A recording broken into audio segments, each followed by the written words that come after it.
Hey everyone, Sirturmund here again. So today I wanted to bring you guys some Chief Nakotak action. And the best pairing that I have for this is going to be Gnar and Sejuani. So obviously the idea here is that Chief Nakotak got buffed, which means that he can stay on the field much longer now. He can survive against more things now that he has 4 health, allowing us to actually get advantage of his transform mechanics. Now, how many transform cards do we play? Well, we have the Bitsilica, which also got buffed to now have impact. So when this transforms, this is going to have impact too if a Chief Nakotak is on the field, as well as have 4 and 5. We're going to have Gnar, which Gnar gets double the benefit from Chief Nakotak, right?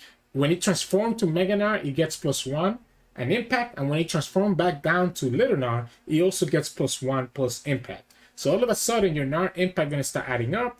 We have double Morkel Shaman, which allows us to get a nice draw, and also obviously a really good blocker regeneration. The Tiny Dactyl also gets buffed by the Nakotak.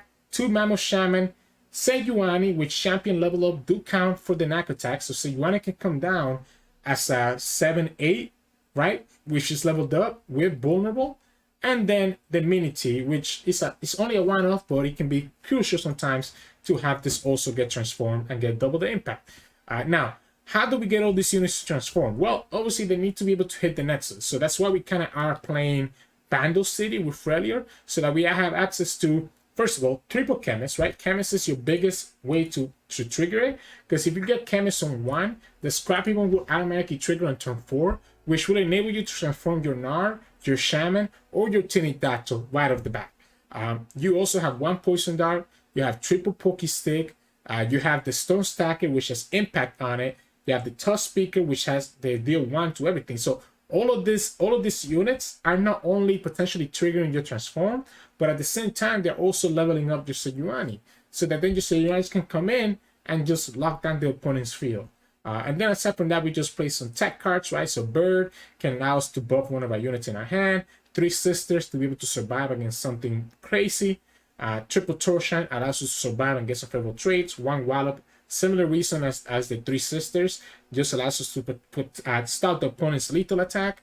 And that's the whole deck. Like, really the whole deck is just get your transform units on the field, do a bunch of early damage with your early units, get your transform units or your Sejuani on the field to be able to just win the game. You get so much value again because units get really big. Like that +1/+1 does matter a lot, and even the impact ends up mattering a lot because it means that you're always guaranteeing that you're triggering like a Sejuani trigger on your attack turn, right? Because now every one of your transform units is going to have impact. Now I do feel like the deck feels like it's lacking something. Maybe I'm being a little bit too greedy with Mini T and Shaman. Maybe both of this can go away. Even the Wolf with Shaman can also be a little bit awkward.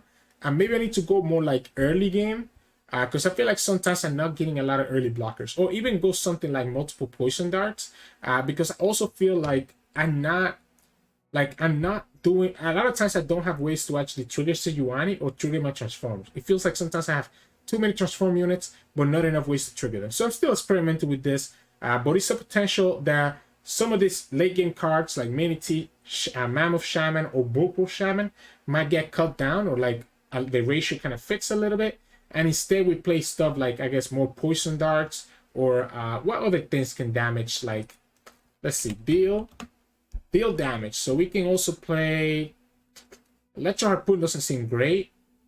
Maybe stuff like, no, because this is only dealing 1 to a unit. Ice Shard, but Ice Shard hurts our own units, which is bad.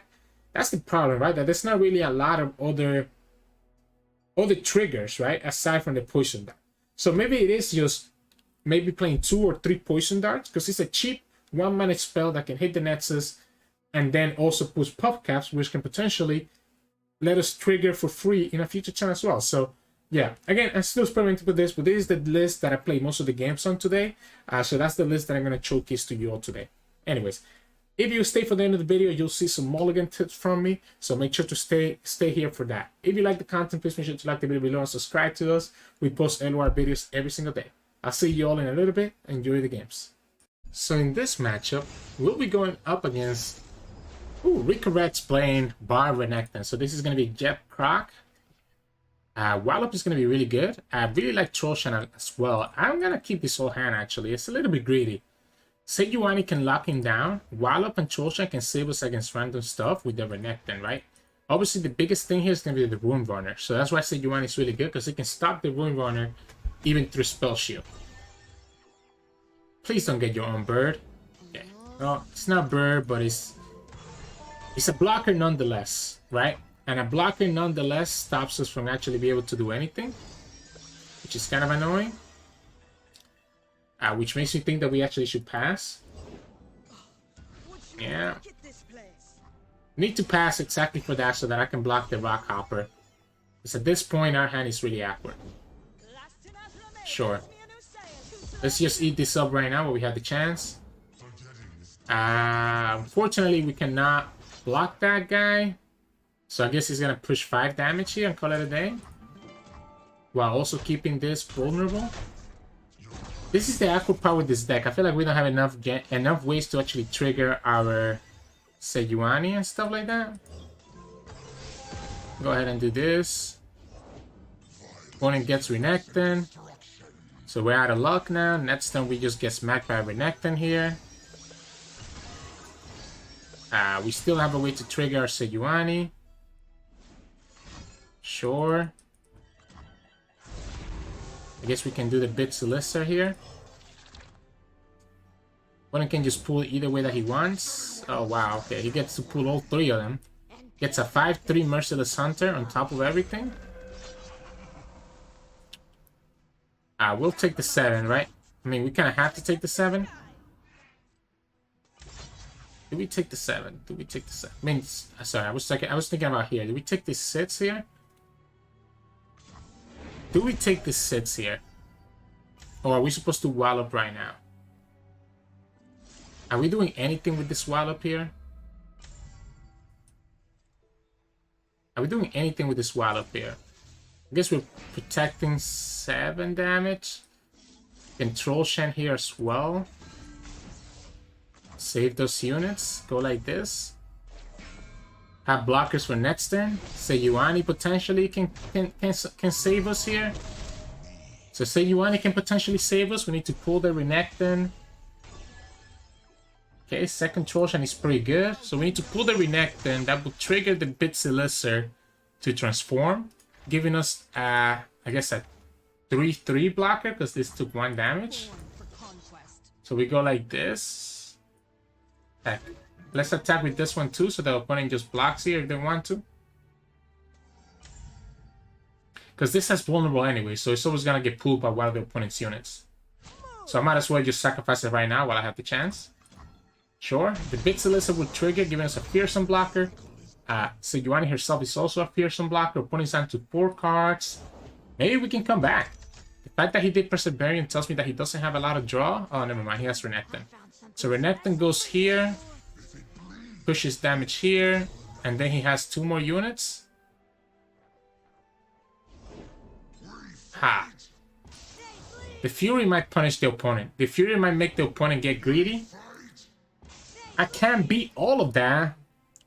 Wow. I really couldn't. I cannot beat all of that. Because this alone is lethal here. So we can survive. Technically. So we could technically survive, right? By doing Fury and Trollshan. So what's the best way to do the Fury and the Trollshan here? Because we need to make it so that both our units stay alive. So that this only stays... But we also need to be able to hit the Trollshan there. So we cannot make both our units stay alive. So if we cannot make both our units stay alive, which one do we want it to stay alive? We can Fury here. That will kill Renekton. Right? We still... And then we go here. And we live at 2. We kill his whole board though, right? So we kill his whole board, which is not the end of the world. Opponent just needs to kill Sejuani, right? As long as the opponent kills Sejuani, I don't see how we win this game. Maybe they go for it here. I'm okay letting her die. And the reason I'm okay letting her die is because we have this guy right here. And we have another Sejuani in our hand. So now opponent gets to summon a bunch of units here. Gets the Esmus. We go for the Mini T. We have a good blocker here. Have another blocker here. And have a Sejuani that can give the freeze next turn. Another Perseverance, but he gets to hit 2 Chimes. However, he cannot summon a unit here, right? Because whatever unit he summons, he's just gonna get blocked. Now, ironically, this actually ends up helping him out. Because he gets another attacker here. He goes here. We go here. That way he cannot kill this. If he has any buff, like if he has any way to buff his units, he actually gets there. Are we actually gonna come back from this? That's a good attack, right? Yeah, I guess you always do it here. We actually gonna turn that Void Runner, right? And opponent has no blockers. So we turn the Void Runner into a Mini T. Opponent has no blockers. They need to block with Bard. Wait a second. Are we actually doing this? Are we actually doing this? Because this is no longer a blocker. Opponent needs to block with Bard. We push 5, 7. Right? Whatever unit he summons is gonna get hit by the Mega T again. We need something else. We need something else than Tough Speaker, because Tough Speaker actually puts us down to 1. Opponent already committed all 3 Merciless Hunters, which is good for us. And we're gonna be 2 away from leveling up Sejuani, right? He could have a second bar. Okay, it doesn't look like they have it. They go down to 2 HP. Wow. So he obviously didn't summon anything because he doesn't want to have anything get tagged. Poison Dart. No! So now we get punished by not... No way! If we had actually done this last turn, we actually had it. I should have played around it. I should have known that I have Poke Sticks, right? That I could also draw into. GG's. We always lose to the Overwhelm, so we had to try to go for the lethal there. But we probably have a Bard Renekton anyways, right? So it's okay. So in this matchup, we'll be going up against Annie Twisted Fate. Let's see. So Riptide Rats is a problem. Oh wow, I kind of like this hand. Bipsilisser, we don't have to play about it. We can just play Pokestick. But this is going to transform with the Chief Nakotak on the field as well. It's going to end up becoming a lot of damage. Because we can always just play this in turn 4, right? Here we always, unless the opponent will have to have Annie, and we'll have to block with Annie to stop us from getting the trigger on Sejuani. Obviously they don't have it, so we go ahead and get our hit in. Let's see. Tough Speaker, right? I think it's always Tough Speaker. Tough Speaker puts another trigger, so levels up Sejuani as well. We open attack for 5 next turn. Same thing again. If opponent wants to block with Annie, they are more than free to block with Annie. But we're probably gonna put them and not doing that, right? So here we go. Go like this. Opponent could make it rain, stops 2 damage. Oh, okay, so they're gonna just commit full in, huh? Do I care about this? I don't think I do. Because I mean, Sejuani is still gonna be like Sejuani is still gonna trigger next turn, right? And we're gonna have a Bit Solicitor and another Chemist to go for. We even have Pokestick on top of it.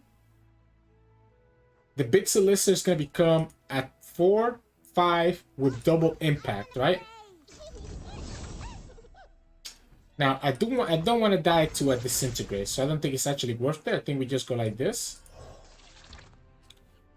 Disintegrate is too much of a punish against the Chief Nakotak. Like if the opponent does have Disintegrate, I want him to have to use something else to actually stop this.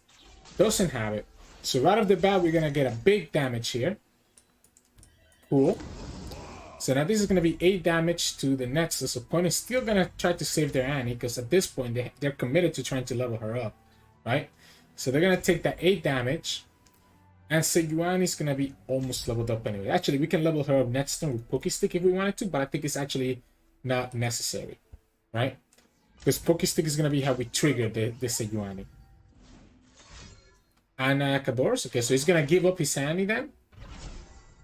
We still get the impact trigger, so that's okay with us because it means that we still get the Mork Wolf Shaman. Not gonna give up Annie. Okay. I guess that's fair. I mean, why give up Annie when you don't need to, right? We'll go ahead and do this. I'm gonna do the Chemist right now so that this can start triggering right away. This is gonna transform, give it impact, and give me a draw on top of it. Unfortunately, we end up getting the bird out of it, which is not great. I don't think we need to summon the Pokestick, right? It's what I'm talking about, right? That I want to be able to have the Pokestick to be able to actually trigger the Sejuani. The problem here, though, is opponent can easily just exactly do this. And it's about to level up anyways. I mean, do we even care about this, actually? Like, is him killing the Lizard even a concern for us? I don't know if it is. Next turn, he's gonna have Tivers. Yeah. Okay, well, he's gonna do the Tivers right now, I guess. And next turn, he's gonna do Tivers. And the problem with Tivers next turn is that it will be able to hit our damage units, which is kind of annoying. Here we can do the Shaman again. One always gonna be able to stun, so I think we just sacrifice this one because remember, Annie's level of skill stuns whatever enemy is blocking her, right? So we can always just go like this. We pass. Again, Sejuani, while technically she doesn't level up, we have the Pokis. We're gonna be able to level her up with the Overwhelm this turn, and the Scrappy Bone will actually trigger the Sejuani at the start next turn, right? Honestly, the only thing we have to worry about here is gonna be Riptide Rats. This is gonna regenerate back up. The only bad thing is that this doesn't trigger, right? So maybe it was actually important for me to do the Pokestick just so that will trigger. We get the Sejuani. We go like this. And now we're pushing a ton of damage, right? Opponent could do the stun, which could stun and hit this for 2. But it's not going to actually kill the Chief Nakotak, so it's not even fully there either. He's taking 1 damage here. We have another 1 damage. We have 2 damage in our hand. Impact here is going to trigger. They're only at 12 HP. There's only so much damage that they can take. But again, my concern here is going to be Riptide Rats. Yeah, the good thing is that he's forced to stun here. So because they're forced to stun here,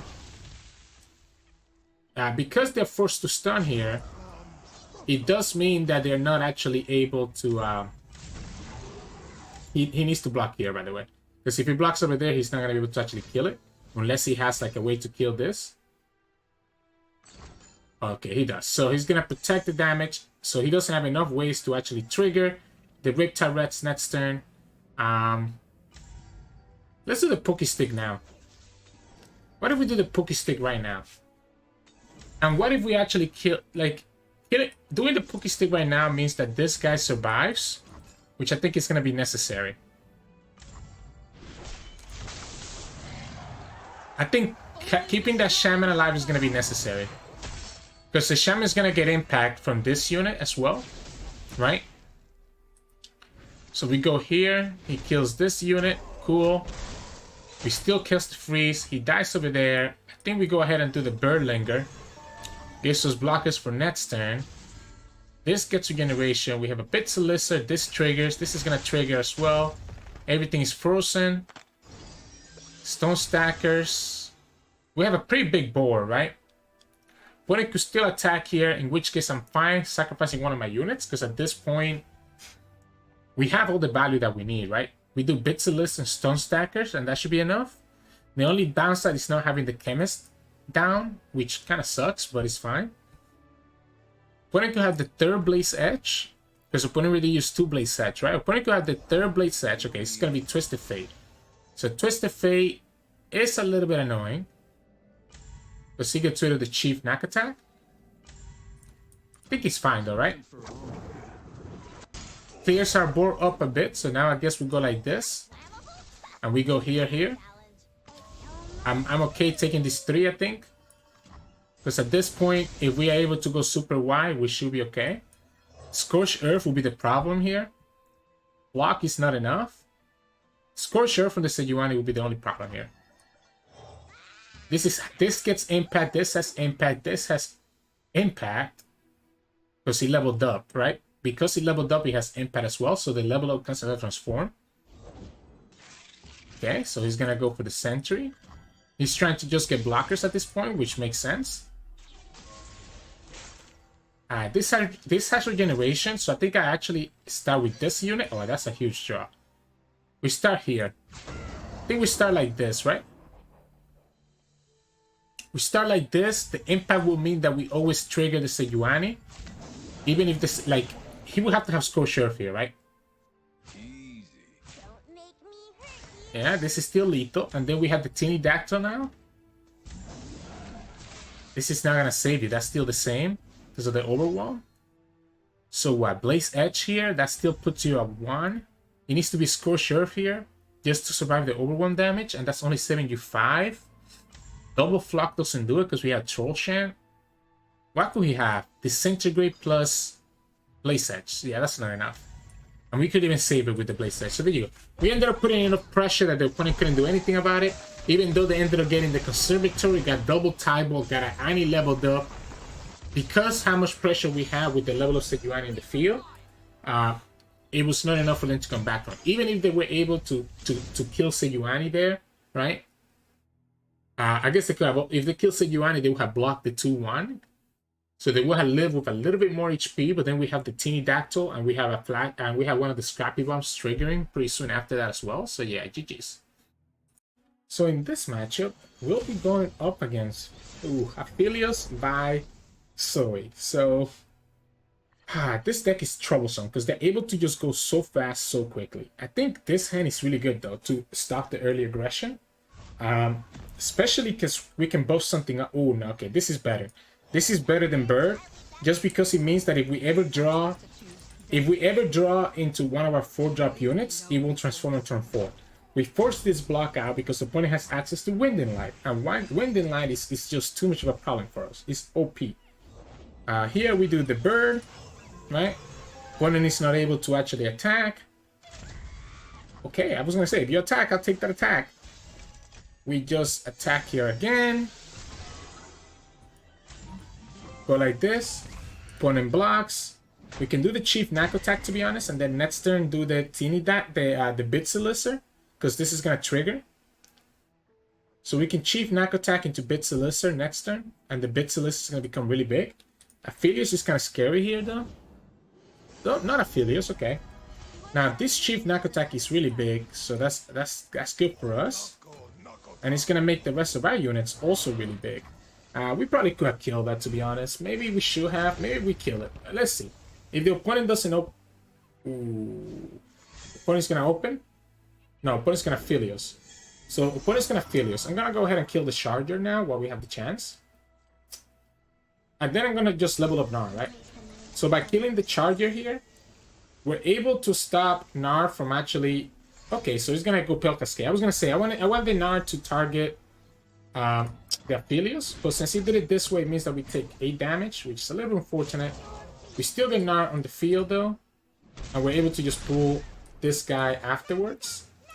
Opponent doesn't get value from his weapon, so that's not bad for us either though. So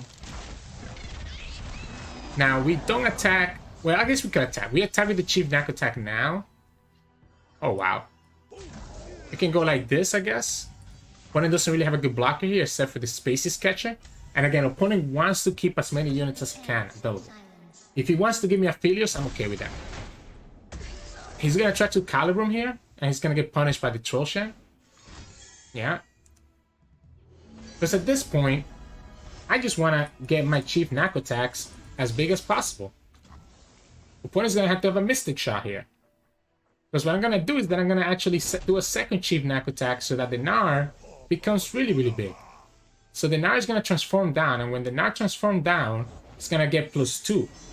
+2 because of the Chiefs. And it's also gonna get access to double impact. So now look at this Gnar. It's a little Gnar with sits. We even get the trigger So we get the trigger as well, right off the bat. Opponent uses up their Calibrum already. So we don't even have to worry about Calibrum the Tinidactyl. What I'm gonna do is that I'm first gonna summon the big Lisser.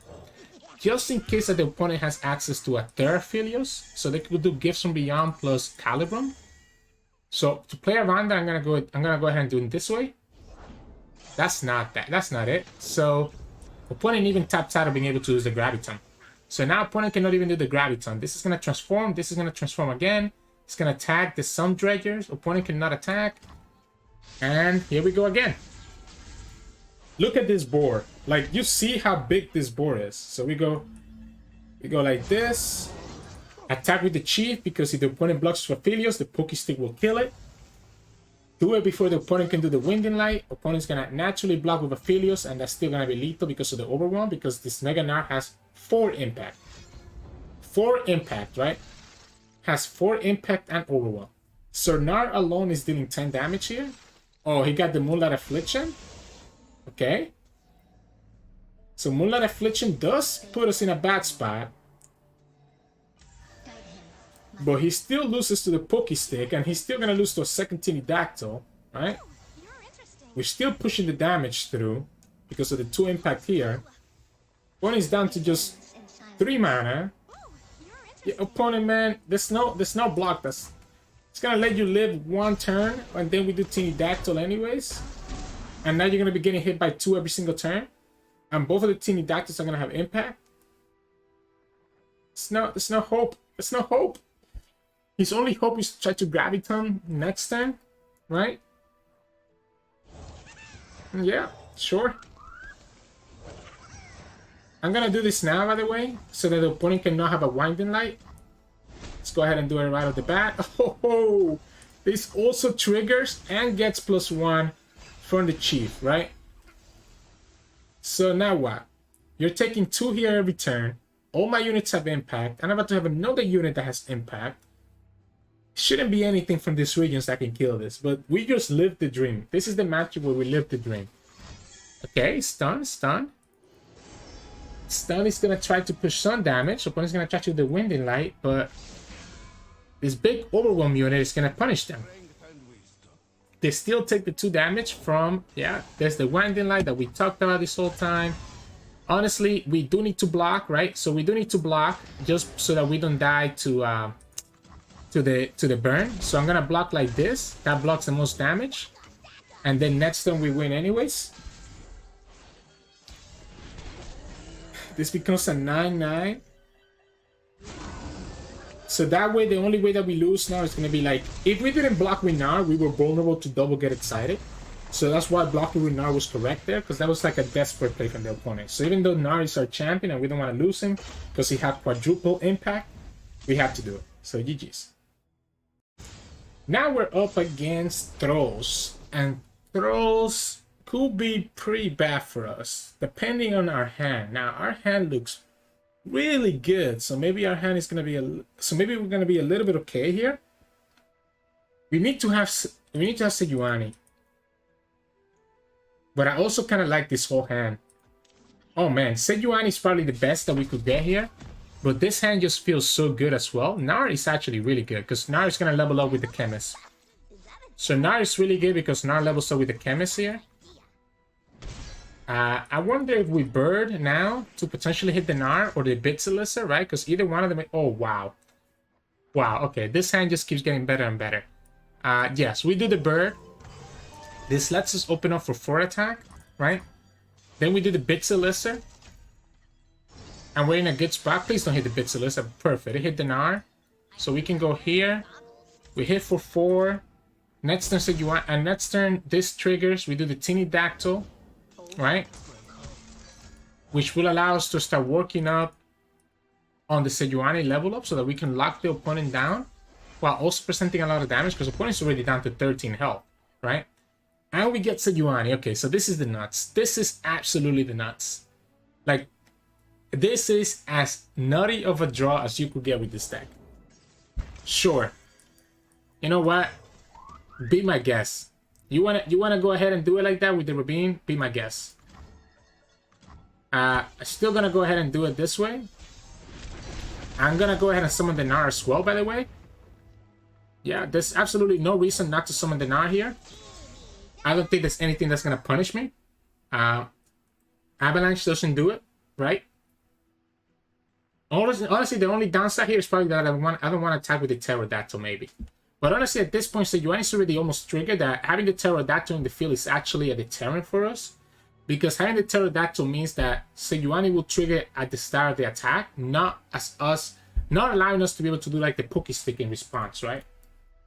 So I think we just go like this. Now, we might want to use this Poké Stick, right? Just so that the opponent doesn't know that we have just so that, because if we don't use the Poké Stick, we lose the value from Gnar, obviously, with the second Poké Stick. So, I think I'm okay using the first Poké Stick. Oh. I'm still gonna attack with everything. Right? Opponent's gonna probably have Avalanche here, which is fine. They could have a Freeze to stop this Gnar. So they could have the Freeze to stop the Gnar, and then a Rabin next turn to clear our whole board. This way they lose Lysandra. They could also have access to Sense of Time right here. Is that enough? Oh, you're just gonna completely obliterate this. If that's the case, we don't need to use a Poké Stick then, right? So we don't need to use a Poké Stick. So what about we just save our units? What about we just do this then? That way we keep both our units alive, right? So that they're big threats next turn. We're gonna have 2 Gnards at the start of next turn. I don't think it's time for Sejuani just yet. I don't think Sejuani is needed. Because we can just Sejuani next turn instead, right? Because here, this is gonna trigger Gnar again. And then we can Sejuani at the start of the turn. But the only problem is... Oh, wait, yeah, I'm definitely just gonna play this out. The only problem with Sejuani to open up with is Burying Ice. So a lot of Troll decks are playing Burying Ice right now. So I actually don't want to Sejuani. I think I just want to open. Because the opponent gives us the double Gnar, right? So opponent gives us the double Gnar here. Which means that we can just open. We even get the Bixilissa as well on top of it. Right? This is gonna trigger one of those. Which is kind of annoying, but not the end of the world. We have another Bixilissa here. Let's see. How does he survive this? Now, he does have enough mana for Bury Nice, which is what I was talking about, right? So we probably don't want to let him... be able to... Does the second Gnar trigger? Yeah, the second Gnar. The only downside here, obviously, is the fact that this guy is still alive, so... To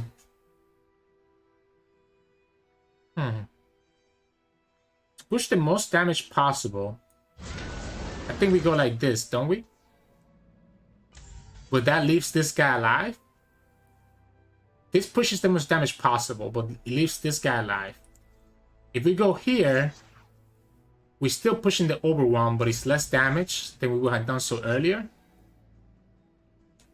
So maybe we go like this, while also killing the Inquisitor, just in case that I need to survive a little bit longer, right?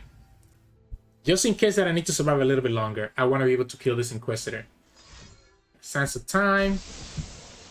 Obviously, the Inquisitor stays alive, which is a problem, but opponent lives at 1, so then he dies to Poké Stick or the Pterodactyl, so doesn't matter.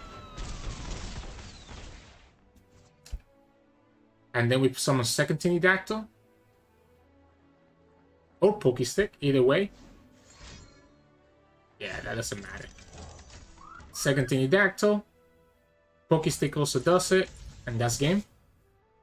Ooh, here we go. Probably need to do the Poké Stick, by the way, just in case that the opponent had like a Tavern Keeper. But if the opponent had Tavern Keeper, I feel like they would have done it right away. So GG's. So in this matchup, we'll be going up against Zed Hecarim. Okay. Zed Hecarim. Now, Bixilitzer is kind of awkward, I think. Gnar is really good. Wallop could be really good against Hecarim itself. Or even Zed too. I like the Troll Shen to punish a Zed attack. I like the Gnar. I know the Gnar could be a little bit greedy here. But it's not. See, we always get rewarded. So this gives us the Gnar or the Pterodactyl. I think it was going to be Pterodactyl, right? So we always just get the Tinidactyl trigger with the Scrappy Bomb. Some of the Tinidactyl, and then now will naturally level up from the Tinidactyl as well. We get a Pokestick here too. Soul Shepherd is kind of annoying. Oh, wow.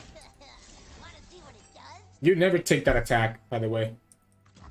Because you get punished just like this by Pokestick. Right?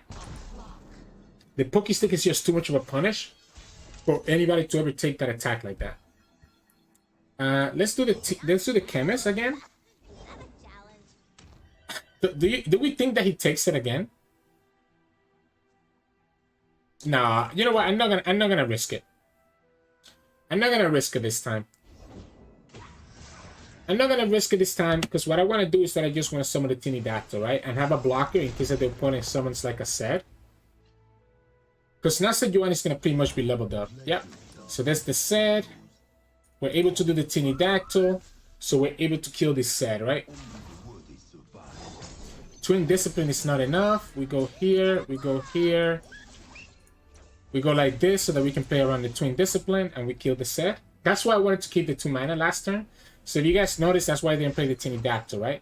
It's gonna actually glimpse, which is fine with me, right? It's the same thing as us killing the Zed. Now we're also able to play the Gnar and get a Pokestick, which we can use to kill the Shadow Apprentice. So we can play Gnar here. Gives us access to a Pokestick, because obviously Gnar is not leveled up just yet. Even if the Gnar dies, honestly, I don't even care. Because all I want is the Pokestick value from the Gnar. We don't have to attack, by the way, right? Huh. Is that still correct? Do we ever still go for the Gnar Pokestick? We were fine with Gnar dying. Maybe we don't anymore. Maybe we don't have to anymore, right? We don't have to anymore because we're going to have Sejuani leveled up really quickly. So we can just go like this. Fading Memory, so we know that the opponent is going to have a second stage hand, right? So the second stage hand could be a problem. Unfortunately, though... That was a good turn by the opponent. That was a good turn by the opponent, right? Because the station is a big punish, right? Station becomes a 5 health unit. We have Trollshan again. We can do Chief Nakotak, Bitsy Lister, and then Trollshan. I don't think it's correct to play Sejuani here, because then he leaves me with just 2 blockers, right? Because he's always stunning one of the blockers. So we let this go. Opponent's going to summon Hecarim here. Every single time. Oh, Darkwater Scourge? What? That is not what I expected. Opponent's waiting for the station then, right? So it's going to be station. We're going to take 5 damage here. Because I don't have a Shark Chariot, I'm not too concerned about things.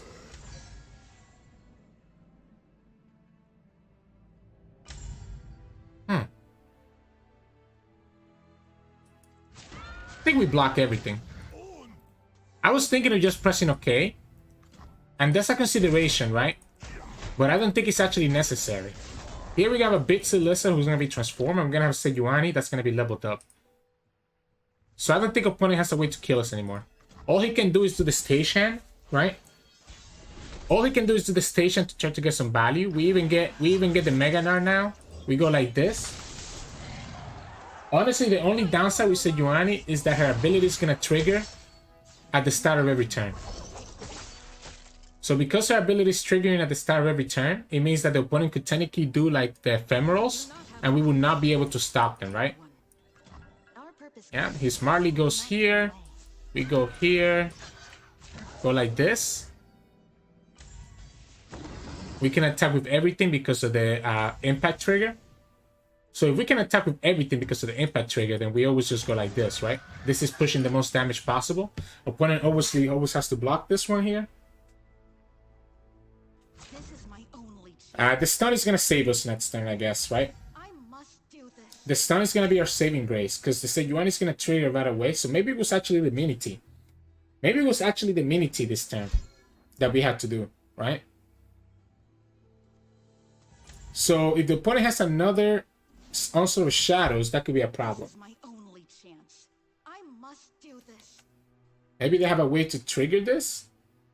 It's good that I ordered it this way, by the way, because even if he has a way to stun this, this will still be able to push the damage through, which will cause the freeze for him to not be able to kill the pterodactyl.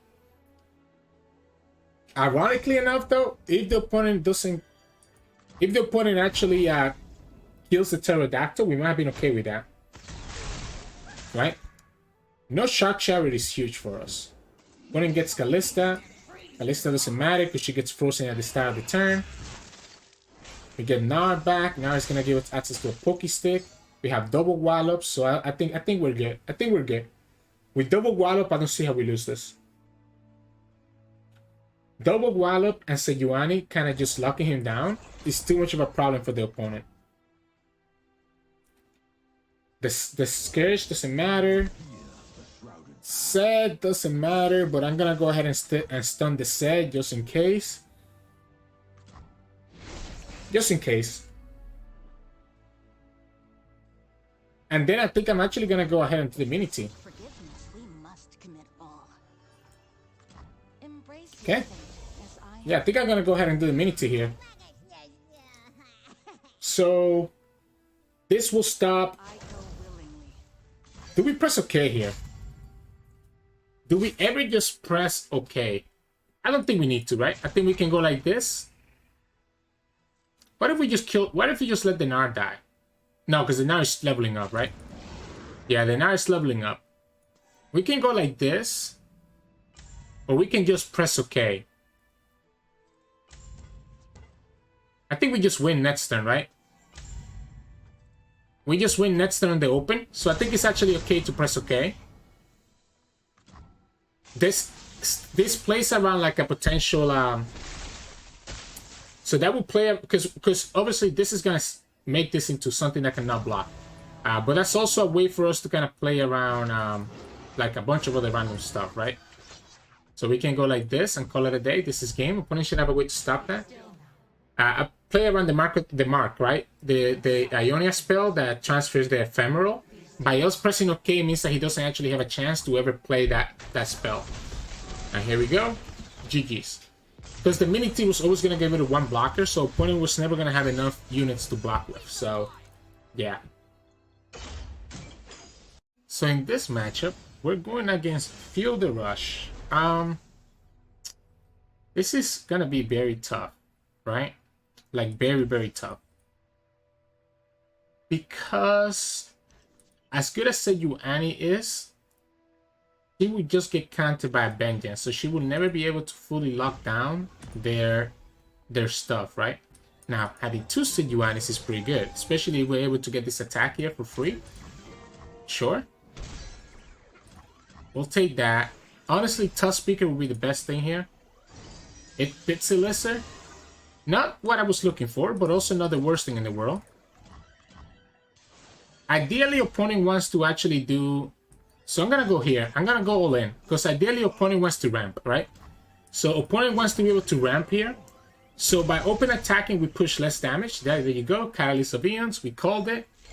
This gets to transform, which is pretty nice. Sorry, this gets to transform and gets +1/+1 from the Chief Nakotak. Opponent has what? Vengeance?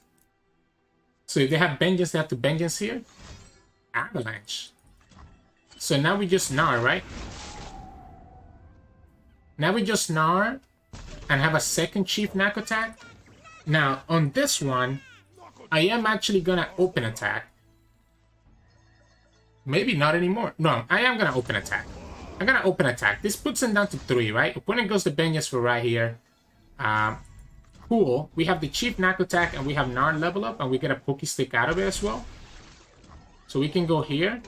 The Gnar is going to become a pretty big unit. I don't think it's necessary for us to summon the Stone Stackers just yet.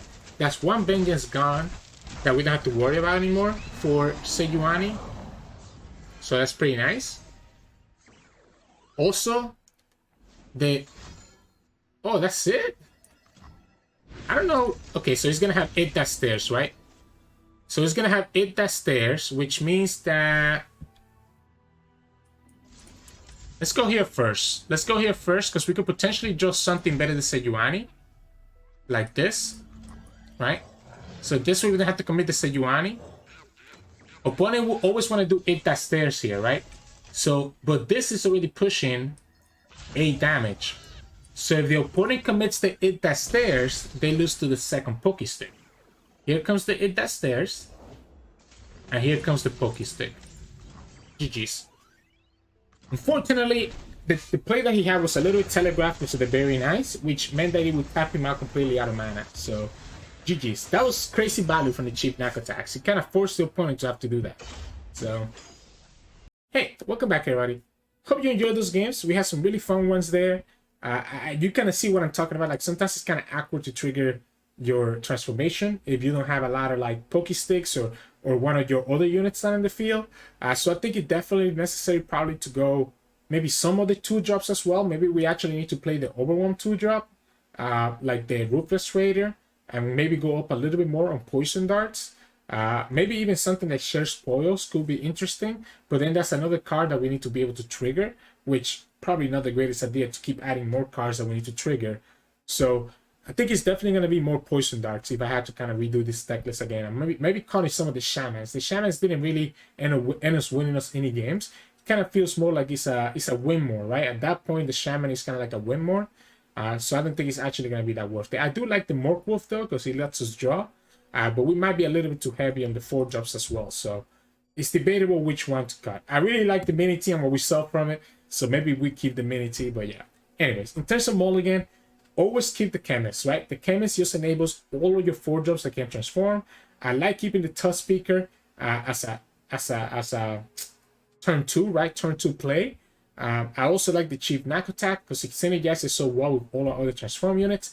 I also just realized that we're only playing 2 Tusk Speakers, so maybe that's what we need to do, go to 3 Tusk Speaker, but you know, let's ignore that part.